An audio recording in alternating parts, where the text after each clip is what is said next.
Hello everyone, मैं स्वागत करती हूँ आप सभी का अपने यूट्यूब चैनल पर जिसका नाम है टेट क्लासेस चित्रा। तो स्टूडेंट्स, इससे पहले हम लोग अपने पिछले सेशन में अपना फर्स्ट चैप्टर ज्योग्राफी का कंप्लीट कर चुके हैं जिसका नाम था सौर मंडल में पृथ्वी। और आज हम अपना सेकंड चैप्टर स्टार्ट करेंगे जिसका नाम है ग्लोब, अक्षांश और देशांतर। तो देखिए स्टूडेंट्स, हम लोगों को जब भी हम अर्थ के बारे में हमने प्रीवियस चैप्टर में पढ़ा था कि हमारी अर्थ क्या है, 1/2 जो पानी है, पानी से कवर्ड है वो, और बिल्कुल बहुत ही कम भाग उसका स्थल भाग है।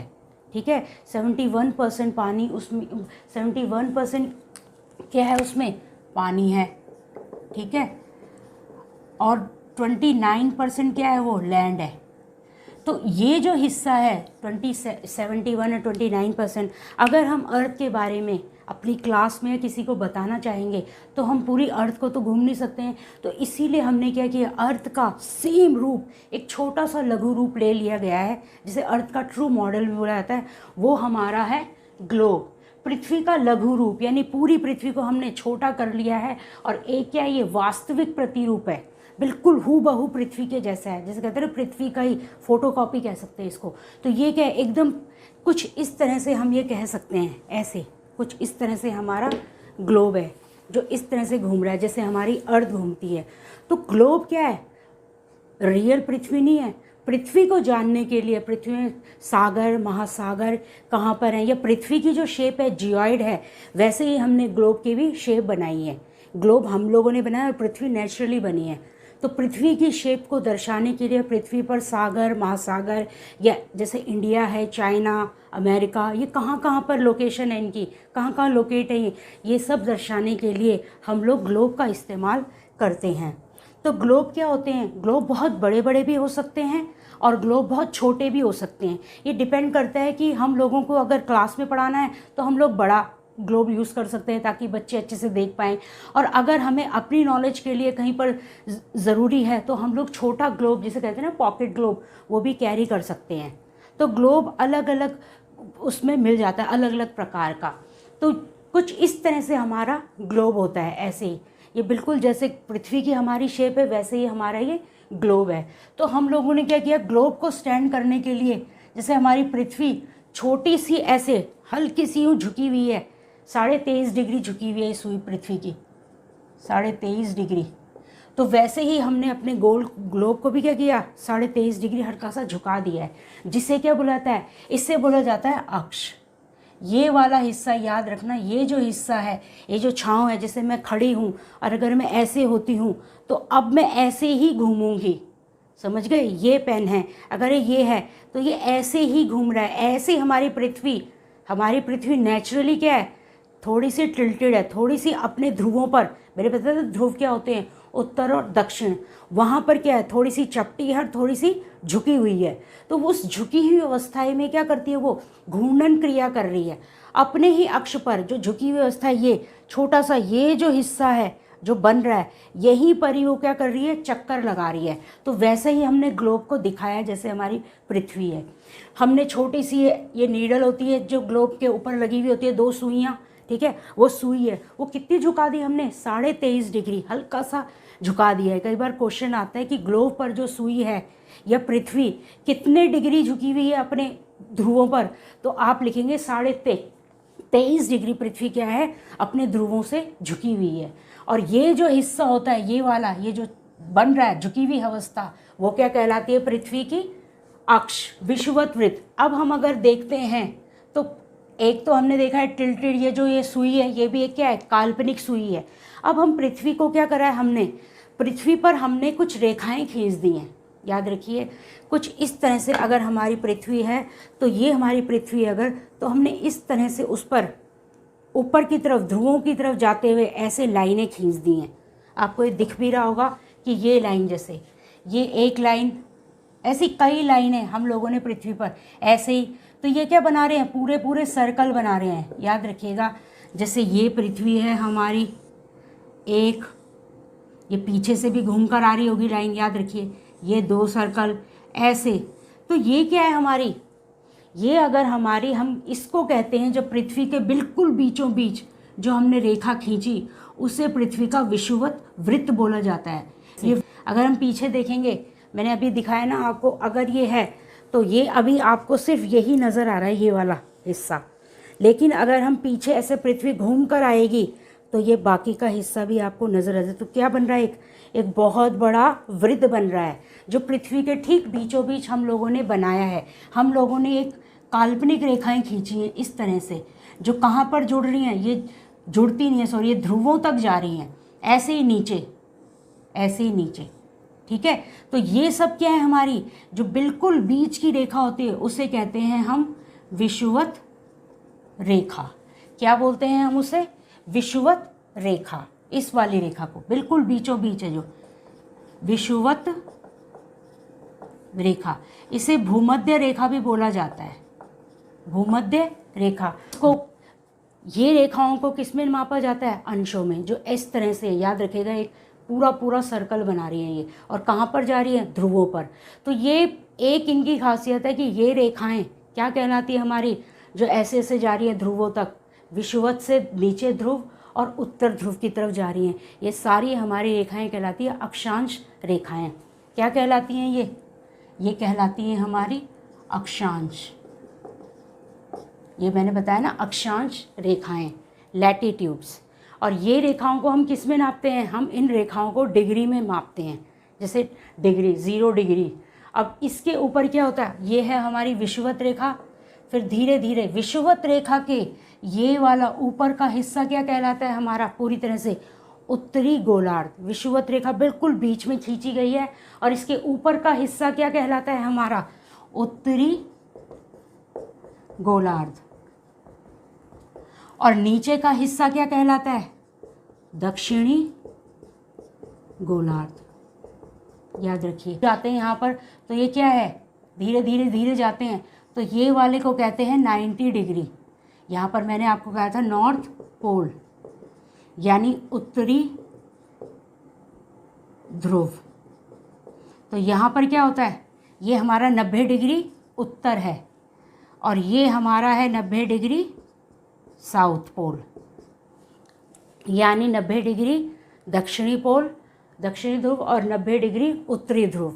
याद रखिएगा, अगर हम ये रेखाएं क्या होती है, एक चीज़ याद रखिए, ये रेखाएं बिल्कुल बराबर होती हैं, जैसे 1, फिर 2, फिर 3, फिर 4।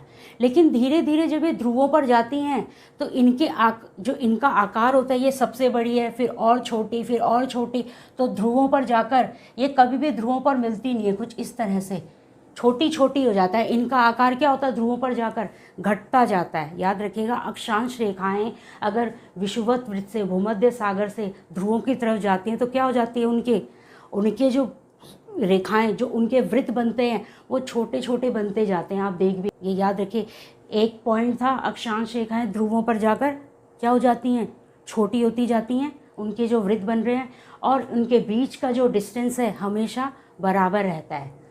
और अब अगर हम आ गए तो सबसे बड़ा अक्षांश अगर आ जाए तो कौन सा है, सबसे बड़ा अक्षांश हमारा ये है, सबसे बड़ा वृत्त जो बनाता है भूमध्य रेखा। अगर हम इसके उत्तर में जाते हैं 23.5 डिग्री, अगर मैं 23.5 डिग्री उत्तर में जाती हूँ तो इसे बोला जाता है हमारा कर्क रेखा। याद रखिएगा, अगर मैं विषुवत वृत्त के 0 डिग्री से धीरे धीरे ऊपर बढ़ूँ 1, 2, 3, 4 और 23.5 डिग्री पर, तो इसे क्या बोला जाता है, कर्क रेखा। और ऐसे ही अगर मैं धीरे धीरे नीचे की तरफ जाऊँ 1, 2, 3, 23.5 डिग्री पर, क्या कहलाएगी ये, मकर रेखा। याद रखिएगा, इसे बोलते हैं कर्क रेखा, जो क्या होती है 23.5 डिग्री नॉर्थ में है, और मकर रेखा 23.5 डिग्री है, लेकिन क्या है, दक्षिणी गोलार्ध में स्थित है। अगर हम और गए तो 66.5 डिग्री, क्या है ये हमारा 66.5 डिग्री, ये होता है हमारा उत्तरी ध्रुव वृत्त। और ये हमारे क्या कहलाते हैं, ये कहलाते हैं हमारा उत्तरी ध्रुव, और ये मैं पहले बता चुकी, इसे कहते हैं हम दक्षिणी ध्रुव। ये वाला हिस्सा, बीच वाली लाइन को 0 डिग्री क्या कहलाती है, विषुवत रेखा। विषुवत रेखा के ऊपर जाएंगे 23.5 डिग्री कर्क रेखा। कर्क रेखा से और 23.5 डिग्री यानी 66.5 डिग्री पर उत्तरी ध्रुव वृत्त, यानी उत्तर का जो ध्रुव है वहाँ पर जो वृत्त बन रहा है उत्तरी ध्रुव वृत्त। और ऐसे ही अगर नीचे जाएंगे तो क्या बनेगा, दक्षिणी ध्रुव वृत्त। यहाँ पर क्या बनेगा 66.5 डिग्री साउथ, दक्षिणी ध्रुव वृत्त। मैंने आपको पीछे बताया था कि जो सन होता है, पृथ्वी क्या कर रही है, सूर्य के चारों तरफ चक्कर लगा रही है और वो अपने अक्ष पर भी घूम रही है, जिसे बोलते हैं घूर्णन। तो जब वो घूमती घूमती है तो पृथ्वी जब सूर्य के आसपास आता है, जो जो हिस्सा उसका सूरज की तरफ जाता है प्रकाश, वहाँ पर तो दिन हो जाता है, और जो जो हिस्सा सूरज के पीछे तरफ जाता है, पृथ्वी का हिस्सा जो बैक में चला जाता है, उसके वहाँ क्या होती है, रात। तो ये वाला जो हिस्सा है, ये याद रखिए, ये वाला हिस्सा दिख रहा है आपको, कर्क से मकर रेखा की तरफ, ये वाला हिस्सा, इसको बोलते हैं हम उष्ण कटिबंध। ये क्वेश्चन बहुत बार आता है कि उष्ण कटिबंध का हमें एरिया बताओ। तो याद रखिएगा, अगर ये कर्क रेखा 23.5 डिग्री से नीचे 23.5 डिग्री मकर रेखा के बीच का जो भाग है, ये वाला हिस्सा, ये पूरा कहलाता है उष्ण कटिबंध। उष्ण मतलब बहुत ज़्यादा, जहाँ गर्मी हो। और वो गर्मी क्यों होती है, क्योंकि ये हिस्सा पूरे साल में, लगभग पूरे साल में सूर्य के बिल्कुल सामने होता है। याद रखिएगा, सूर्य के सामने होने के कारण क्या होता है, यहाँ पर बहुत ज़्यादा गर्मी होती है, इसीलिए इससे और ऊष्मा निकलती है, और ऊष्मा के कारण ही इसका नाम पड़ा है उष्ण कटिबंध। समझ आ गया। तो हमारा है कर्क से मकर रेखा 23.5 डिग्री उत्तर से 23.5 डिग्री दक्षिण तक, ये वो भाग है जो सूर्य के वर्ष भर बिल्कुल सामने रहता है।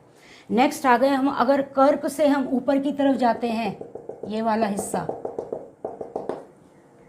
23 डिग्री कर्क से 66.5 डिग्री उत्तरी ध्रुव वृत्त, और 23.5 डिग्री मकर से साउथ में 66.5 डिग्री दक्षिणी ध्रुव वृत्त के बीच का जो एरिया होता है, उसे कहते हैं हम शीतोष्ण कटिबंध। याद रखिएगा, क्या कहते हैं इसे हम, शीतोष्ण कटिबंध। शीतोष्ण कटिबंध। ऐसे ये वाला हिस्सा जो है शीतोष्ण कटिबंध। शीत जमा, देखो यहाँ से ऊष्मा निकल रही है और ऊपर क्या है, ध्रुव है, इसीलिए इसका नाम पड़ा है शीत, यानी ठंडा प्लस उष्ण। शीत जमा उष्ण को मिला देते तो शीतोष्ण कटिबंध। ऐसा क्षेत्र जहाँ पर क्या होता है, बिल्कुल मॉडरेट होता है टेम्परेचर, न ज़्यादा गर्म न ज़्यादा ठंडा। यहाँ से गर्मी आ रही है और ऊपर से ठंडक आ रही है, तो जब ठंड गर्म दोनों बराबर हो जाते हैं तो हमारा जो तापमान या यहाँ का तापमान कह सकते हैं कैसा होगा, मॉडरेट, यानी लगभग सामान्य रहेगा, न ज़्यादा ठंडा रहेगा न ज़्यादा गर्म। और ये वाला हिस्सा जो था, हमेशा यहाँ पर तापमान कैसा रहता है, बहुत ज़्यादा, बहुत गर्मी होती है यहाँ पर। और यहाँ पर कैसा होता है, इन दो क्षेत्रों में, ये शीतोष्ण कटिबंध नीचे और ये ऊपर, तो मध्यम तापमान रहता है। नेक्स्ट आता है हमारा ये जो हिस्सा बच गया है, ये जो हिस्सा बच गया है हमारा 66.5 डिग्री से 90 डिग्री उत्तरी ध्रुव तक, और 66.5 डिग्री से 90 डिग्री साउथ पोल दक्षिणी ध्रुव तक के हिस्सों के क्या बोलते हैं, शीत, यानी बहुत ज़्यादा शीत कटिबंध। शीत कटिबंध, क्या कहते हैं इसे, शीत कटिबंध। 66.5 डिग्री उत्तरी ध्रुव से 66.5 डिग्री क्या है ये, नॉर्थ पोल, उत्तरी ध्रुव वृत्त से, उत्तरी ध्रुव वृत्त 66.5 डिग्री से 90 डिग्री, और नीचे 66.5 डिग्री से नीचे 90 डिग्री, तो वो वाले हिस्से को कहते हैं शीत कटिबंध। बिल्कुल ध्रुवों के पास है ये, इसीलिए यहाँ पर पूरे वर्ष भर क्या रहती है, ठंडक रहती है। याद रखिएगा, क्या रहती है यहाँ पर, वर्ष भर ठंडक रहती है। मैंने आपको बताया था यहाँ पर सूरज क्या रहता है, साल भर हमेशा यहाँ पर ऊष्मा देता है, यानी सीधा प्रकाश चलता है। यहाँ पर आकर जो शीतोष्ण कटिबंध है, वहाँ पर सूरज की किरणें क्या करती हैं, तिरछी पड़ती हैं। कैसी पड़ती हैं, तिरछी, इसीलिए यहाँ पर तापमान मध्यम रहता है। और यहाँ पर क्योंकि पृथ्वी ऐसे झुकी हुई है, तो क्या होता है, 6 महीने सुबह और 6 महीने रात वाला सिस्टम रहता है, वो नेक्स्ट चैप्टर में पढ़ेंगे। यहाँ पर सूरज की किरणें नाम मात्र पड़ती हैं, इसलिए यहाँ पर बर्फ़ जमी रहती है, क्योंकि सूरज की किरणें नहीं पड़ती, इसलिए यहाँ पर बहुत ज़्यादा ठंडक रहती है। तो ये हमने क्या किया, ये सब क्या है, ये सारी हमारी अक्षांश रेखाएं हैं। जो क्या है, काल्पनिक रेखाएं। क्वेश्चन आता है कि अक्षांश रेखाएं, क्या सच में पृथ्वी पर कोई ऐसी रेखा है? तो पृथ्वी पर ऐसी कोई रेखा नहीं है। ये हम लोगों ने पृथ्वी का तापमान पता करने के लिए कि एक जगह पर इतना है तो दूसरी जगह पर कम और ज़्यादा क्यों है, उसके लिए हम लोगों ने क्या किया, कुछ रेखाएं पृथ्वी पर संदर्भ रेखाएं खींच दी गई हैं, जिससे क्या होता है, अक्षांश। और हमने इन्हें डिग्री में, क्योंकि ये तापमान है तो क्या किया, डिग्री में नापा हुआ है इन्हें। इससे क्या पता चला है हमें, मौसम पता चला कि कहीं पर ठंडक है, या कहीं पर बहुत ज़्यादा गर्मी है, कहीं पर बराबर है तापमान, ज़्यादा ठंडा ना ज़्यादा गर्म। ठीक है। उष्ण कटिबंध कर्क से मकर, सूर्य वर्ष में एक बार दोपहर में सिर के ऊपर रहता है, ये तो इसकी खासियत है। और कई बार आता है कि सूर्य की तिरछी किरणें कहाँ पड़ती हैं, तो वो आ जाता है हमारा शीतोष्ण कटिबंध, जहाँ पर सूर्य की किरणें क्या होती हैं, तिरछी पड़ते हैं। इसीलिए वहाँ पर क्या होता है, कभी भी सीधा सूरज नहीं पड़ता, याद रखिए। इसलिए वहाँ का टेम्परेचर कैसा रहता है, न ज़्यादा ठंडा न ज़्यादा गर्म। शीत कटिबंध मैंने बता ही दिया, 66.5 से 90 डिग्री, बहुत अधिक वहाँ पर क्या होती है, ठंड होती है। तो ये हमारा हो गया अक्षांश वाला पार्ट। अब हम करेंगे देशांतर वाला पार्ट। देशांतर, देखिए अक्षांश भी क्या थी, हमारी काल्पनिक रेखाएं थी, और देशांतर रेखाएं भी क्या है, काल्पनिक रेखाएं हैं। तो वे काल्पनिक रेखाएं जो उत्तरी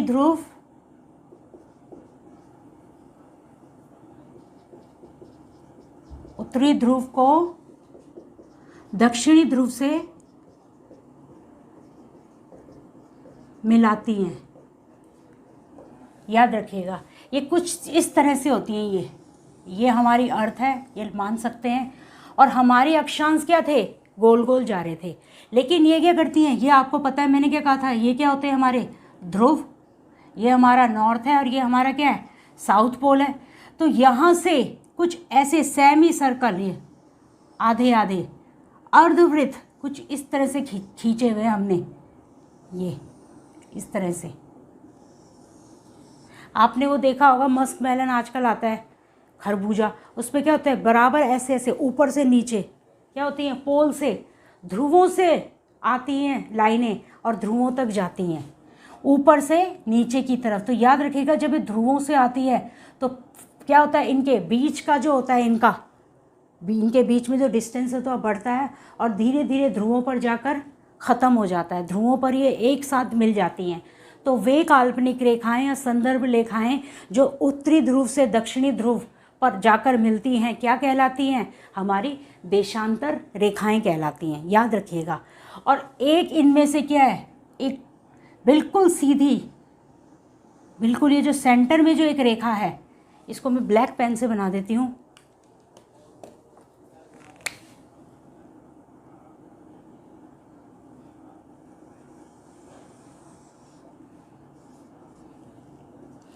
जो ध्रुवों के बिल्कुल सेंटर से ऊपर से नीचे बिल्कुल पृथ्वी का, ये हमने क्या माना है भाग, ये पृथ्वी का हमने केंद्र माना है कि पृथ्वी के उत्तर से दक्षिण ध्रुव को जो मिला रही है बिल्कुल सेंटर की, उसको हमने बोल दिया है प्रमुख याम्नोत्तर, या फिर इसे ग्रीनविच भी बोला जाता है, याद रखिएगा। इसे क्या बोला जाता है, ग्रीनविच। ये कहाँ पर है, ये हमारी कहाँ है, लंदन में है, या फिर ब्रिटिश लंदन वेधशाला है, ये कहाँ है, ये लंदन में। तो ये जो 0 डिग्री है, ये क्या कर रही है, इसके बिल्कुल ये बीचों बीच खींची गई एक रेखा है, क्या है, देशांतरीय रेखा, जिसको हमने क्या माना है, प्रमुख याम्नोत्तर। और फिर इसके इधर वाले भाग को क्या बोलते हैं हम, पश्चिमी गोलार्ध। ये पृथ्वी को बीच में से 2 भागों में बराबर डिवाइड कर देती है। हमारे उल्टे तरफ जो हिस्सा है वो कहलाता है हमारा पश्चिमी गोलार्ध, और जो हमारा इधर वाला हिस्सा है वो कहलाता है हमारा पूर्वी गोलार्ध, याद रखिएगा। और हमारी अक्षांश रेखाएं क्या बता रही थी, उत्तर और दक्षिण गोलार्ध, वो बिल्कुल बीच में खींची हुई थी। ऊपर वाले हिस्से को हमने कहा था उत्तर और नीचे वाले हिस्से को कहा था हमने दक्षिणी गोलार्ध। लेकिन इसने क्या किया है, ये बीचों बीच खींची गई, ऊपर से नीचे खींची गई एक क्या है, सेमी सर्कल है, अर्धवृत्त है ये।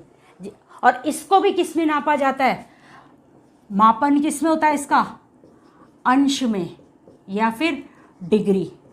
आपको पता ही है अक्षांश भी किस में थे, डिग्री में मापे जाते हैं, और ये भी किस में मापी जाती है, अंश में। याम्नोत्तर प्रमुख आ जाता है क्वेश्चन की प्रमुख याम्नोत्तर का मानक क्या है, 0 डिग्री। कहाँ है ये हमारे लंदन ब्रिटिश वैधशाला जैसे बोला। एक चीज़ और है कि ये जो रेखाएं इनके बीच की जो जगह है ये वाली, ये हमेशा क्या रहेगी, बराबर रहेगी अगर हम पूर्व से पश्चिम की तरफ जाते हैं। क्वेश्चन आता है कई बार, देशांतर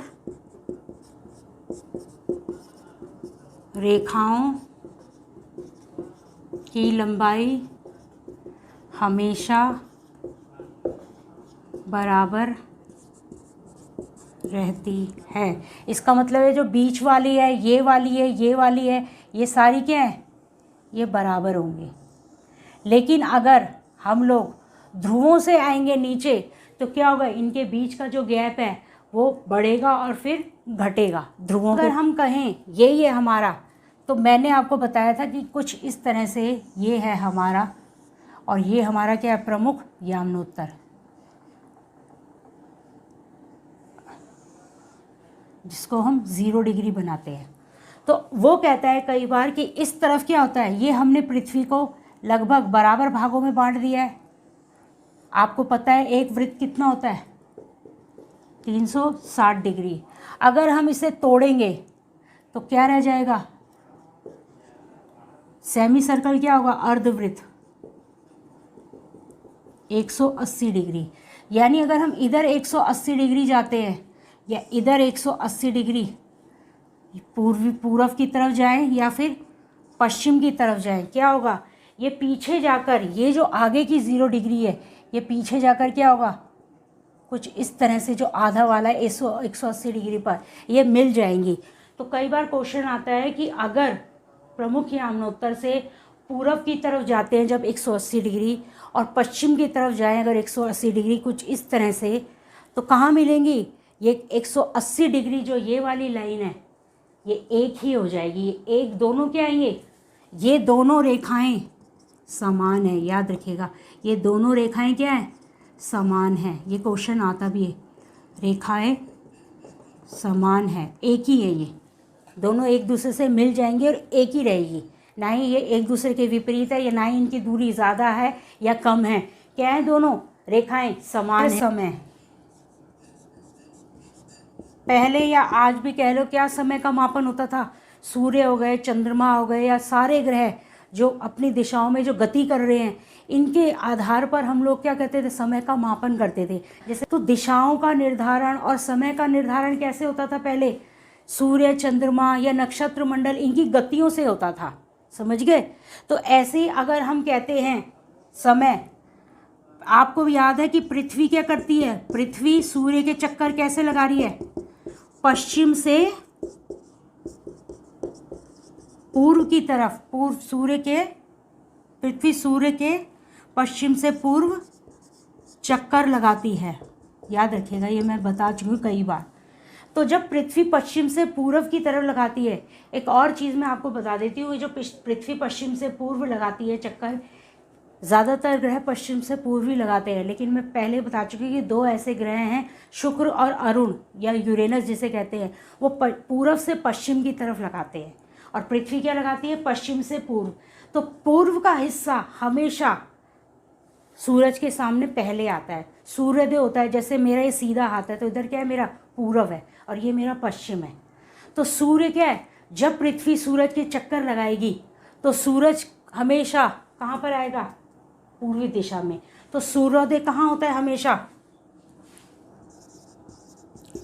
पूर्वी दिशा में। ये लिख लो आप, सूर्योदय पहले होता है, चाहे आप ये लिख लो। और उसका कारण यही है क्योंकि पृथ्वी पश्चिम से पूर्व में लगा रही है। याद रखना, बच्चे सोचते हैं कि अगर पूर्व में पहले सूर्योदय हो रहा है तो शायद पूर्व से पश्चिम लग रहा है, पूर्व पहले नहीं, पश्चिम से पश्चिम में, क्योंकि घूम जा रही है। और घूमा हुआ हिस्सा कौन सा है, पश्चिम का उल्टी दिशा पूर्व है। और पूर्व का जो जो पूर्व दिशा है वो सूरज के आगे पहले आ जाती है। तो इसलिए सूरज में पहले सुबह होगी, पूर्व में पहले सुबह होगी और धीरे धीरे धीरे धीरे करके पश्चिम की तरफ सूरज जाएगा, यानी पश्चिम में बाद में सुबह होगी। ये याद रखिएगा। यानी कुछ इस तरह से कह सकते हैं, ये ग्रीनविच में अगर हम इधर जाते हैं, ये हमारा है पूर्व, तो यहाँ पे क्या होगा, समय सूर्योदय पहले और यहाँ पर बाद में।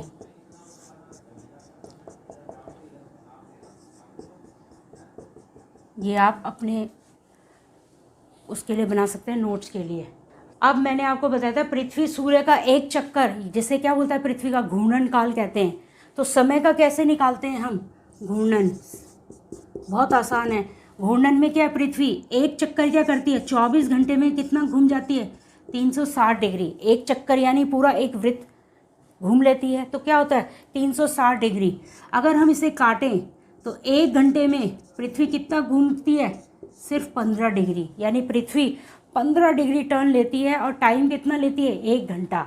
और अगर हम इसको भी तोड़ें तो कितने होते हैं, 60 मिनट होते हैं और 15 डिग्री।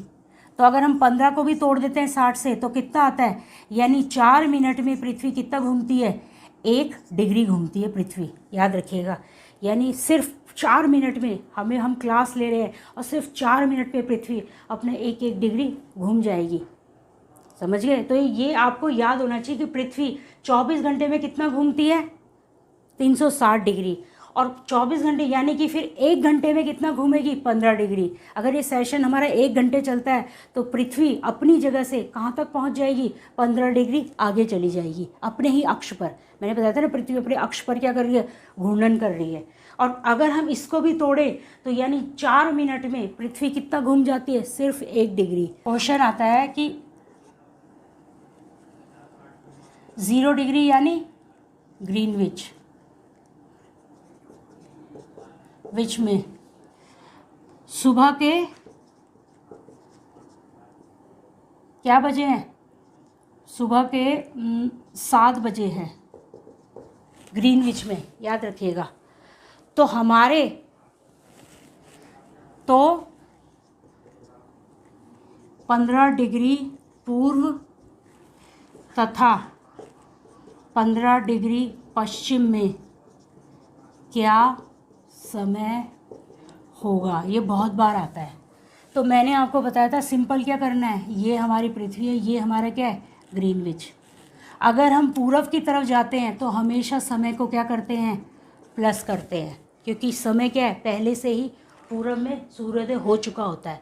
अगर हम पश्चिम से पूरब की तरफ जाएंगे तो समय को हम जोड़ेंगे, और अगर हम पूरब से पश्चिम आ रहे हैं तो समय क्या हो जाएगा, माइनस हो जाएगा। याद रखिएगा, ये हमारा है पूरब, जिसे क्या बोलते हैं ईस्ट, और ये हमारा वेस्ट है। दोबारा बोलो, जब ईस्ट से वेस्ट की तरफ जाएंगे, समझ गए, तो क्या होगा, समय कम होगा, ईस्ट से वेस्ट। और जब वेस्ट से ईस्ट जाएंगे तो पहले वो 0 डिग्री पर आएगा। ये 0 डिग्री क्या है, प्रमुख याम्नोत्तर है। पहले वो यहाँ आएगा तो क्या होगा, उसका समय बढ़ेगा। ये यहाँ से अगर यहाँ जाएगा तो इसका समय बढ़ेगा, और ये यहाँ से पीछे जाएगा तो समय कम होगा। तो ये कह रहा है 0 डिग्री पर, यानी 0 डिग्री पर कितने बज रहे हैं, 7 बजे हैं, किसके, सुबह के। तो AM 0 डिग्री पर। तो 0 डिग्री से अगर 15 डिग्री क्या था हमारा, हमने निकाला था 1 घंटा, 15 डिग्री यानी 1 आवर। तो 0 डिग्री के आगे हमने कहा था प्लस, और 0 डिग्री के यहाँ माइनस। तो यानी 1 घंटा क्या कर देंगे, ये क्या हमारा 7 + 1, तो क्या आ जाएगा हमारा यहाँ पर 8 बज रहे हैं, 8 बजे सुबह के। ठीक है, ये कहाँ है हमारा, पूरब में। और यहाँ पर क्या आ जाएगा, -1, तो यहाँ पर बज रहे हैं 6 बजे सुबह के। समझ रहे हैं, पीछे यानी पश्चिम में अभी 6 ही बजे हैं और हमारे यहाँ 8 बज चुके होंगे पूर्वी गोलार्ध में। धीरे धीरे सूरज यहाँ पर जाएगा और तब यहाँ 8 बजेंगे। हम लोग इनसे आगे हैं समय में। याद रखिए, सूर्योदय पहले हो रहा है, यानी हमारे यहाँ दिन पहले हो रहा है। अगर आज यहाँ 2 तारीख है तो पश्चिम में शायद बहुत पीछे टाइम हो रहा होगा, शायद कहीं पर 1 तारीख होगी या कुछ समय रह गया होगा। तो ये याद आपको रहना चाहिए कि अगर हम पूर्व दिशा में जाते हैं 0 डिग्री से तो क्या होता है, हम जमा करते हैं, और अगर हम पश्चिम दिशा में जा रहे हैं पीछे की तरफ तो हम समय को माइनस करेंगे। इस तरह के क्वेश्चन आते हैं। और एक चीज़ और है, स्थानीय मानक समय। हमारे भारत का मानक समय कितना है, 82.5 डिग्री ईस्ट, पूर्वी देशांतर। याद रखिएगा ये किसका है, हमारा भारत का। भारत का मानक समय, कई बार क्वेश्चन आता है भारत का मानक समय क्या है, तो 82.5 डिग्री ईस्ट। नॉर्थ वेस्ट मत कीजिएगा, हमारा क्या है, पूर्वी गोलार्ध में, हमारा देश यहाँ पर है कुछ इस तरह से। ये हमारी कर्क रेखा है और यहाँ पर हमारा क्या है, भारत है। तो भारत की दिशा क्या हो गई, ये अक्षांश है 0 डिग्री। तो कर्क रेखा का है हमारी उत्तर में 23.5 डिग्री नॉर्थ। तो भारत क्या है, नॉर्थ। और क्या है ये, प्रमुख यामनोत्तर 0 डिग्री। ये क्या था, हमारा पूरी लाइन जो जा रही है ये वाली ये क्या थी, 0 डिग्री। तो इसके पीछे वाले को क्या कहते हैं, नॉर्थ और ईस्ट, यानी भारत का क्या है, उत्तर दक्षिणी। लेकिन हम अगर क्या है, देशांतर क्या दिखा रहे हैं, पूर्व और पश्चिम। तो अगर प्रमुख यामनोत्तर तो आ जाएगा पूर्व, ईस्ट, 82.5 डिग्री ईस्ट, या पूर्वी देशांतर। इसको क्या बोलते हैं, ये भी लिख सकते हैं, पूर्वी देशांतर। ये हमारा क्या है, हमारे भारत का इंडियन स्टैंडर्ड टाइम, या क्या बोलते हैं, भारतीय मानक समय भी बोला जाता है इसे, भारतीय मानक समय। और हमारा जो 0 डिग्री से लेकर 82.5 डिग्री के बीच का जो समय अंतराल है वो है हमारा लगभग 5.5 घंटे। याद रखिएगा, अगर हम 0 डिग्री से अपने भारत देश के पास आते हैं, जो प्रमुख यामनोत्तर हमारे, तो उन दोनों के बीच का कुछ है ये वाला हिस्सा। यहाँ से अगर हम धीरे धीरे यहाँ पर पहुँचते हैं इस लाइन पर, तो उन दोनों के बीच का समय अंतराल क्या है, लगभग 5.5 घंटे का अंतराल है। यानी अगर ग्रीनविच में 5 बज रहे हैं तो हमारे यहाँ क्या होंगे, मैंने कहा था पूर्व में तो प्लस कर देंगे, तो 5 बज रहे तो हमारे यहाँ 10:30 बज रहे होंगे। लंदन में क्या हो रहे हैं, दोपहर के 2 बज रहे हैं। तो भारत का बताओ, सिंपल है। तो लंदन क्या है हमारा, 0 डिग्री पर मैंने कहा था, तो क्या सीधी एक लाइन खींच देनी चाहिए। आपको पता ही है क्या हमारा 0 डिग्री, इधर से जाएंगे तो प्लस और इधर जाएंगे तो माइनस। ये याद रखिएगा, सीधे हाथ की तरफ पूरब तो प्लस होगा समय, और उल्टे हाथ की तरफ जाएंगे तो पश्चिम तो माइनस होगा समय। तो कह रहे दोपहर के 2 बज रहे हैं, 0 डिग्री पर क्या है, दोपहर के 2 यानी 2 PM। अब वो कह रहे हैं कि भारत में क्या समय होगा, तो पता ही है आपको क्या होगा, यानी 2 में हम क्या कर देंगे, दोनों के बीच का अंतराल क्या था हमारा, 5.5 घंटे। तो क्या करेंगे, 2 + 5.5 घंटे तो कितना हो जाएगा, 7:30, और क्या हो जाएगा हमारे यहाँ PM। यानी हमारे यहाँ शाम के 7:30 बज रहे हैं, और लंदन में कितने बज रहे हैं उस टाइम, लंदन में 2 बज रहे हैं। लंदन में बाद फिर धीरे धीरे सूरज, हमारे यहाँ सूर्यास्त हो चुका है, और लंदन में अभी भी दोपहर का सूरज है, क्योंकि वहाँ लेट पहुँचा है सूरज, तो लेट ही तो अस्त होगा।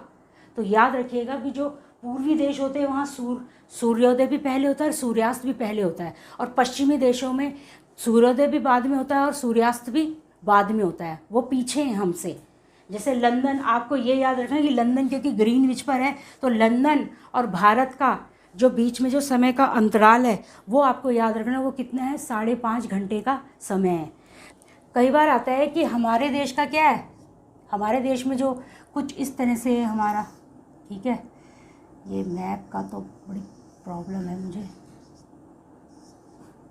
कुछ इस तरह से हमारी जा रही, तो हमारे यहाँ पर ये जो लाइन जा रही है ये कुछ इस, ये यामनोत्तर जैसे कहते हैं देशांतर हैं, ये देशांतर लाइन है। ये क्या है हमारी 97 डिग्री, और ये अगर हम मोटा मोटा करें 68 डिग्री। तो इन दोनों के को अगर हम जोड़ दें, याद रखिएगा, और 2 से डिवाइड कर दें, तो कुछ इस तरह से हमारी प्रमुख यामनोत्तर जाएगी।